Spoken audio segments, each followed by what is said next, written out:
howlgala iska kaashadeen ciidanka dhulka xoogga dalka Soomaaliyeed gaar ahaan ururka 302 ee ilaalada Hiilweyne iyo ururka 81 ee guutada 77 ayaa saakay aroornimadii ka dhacay deegaano hoos yimaada gobolka Shabeellaha Dhexe.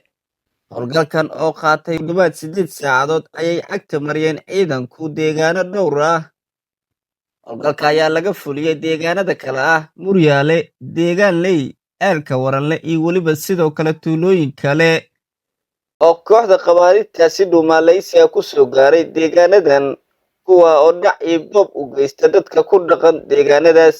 howlgalkan ayaa waxaa hormuud u ahaa taliyaha ururka 302 ee ilaalada Hiilweyne ciidanka dhulka xoogga dalka Soomaaliyeed Taliya Cali Xuseen Odowa. sidoo kale howlgalka waxaa qayb ka ahaa taliyaha ururka 81 ee guutada 77 Taliya Cabdiyare iyo weliba saraakiil kale. saraakiishan iyo ciidankan oo ku dhex lugeynayay inta u dhaxaysa aaga jiinka webiga labadiisa dhinac ee Deegaanley ay ciidanku gacanta ku soo dhigeen rag la tuhunsan yahay in si hoose ay kula shaqeynayeen kooxda argagixisada nabadiidka Al-Shabaab. waxa ayna saraakiisha inuu dusiyeen in lagu raad joogo xubno kale oo soo galay tuhun ah la shaqeynta argagixisada raflacaariga ee Al-Shabaab.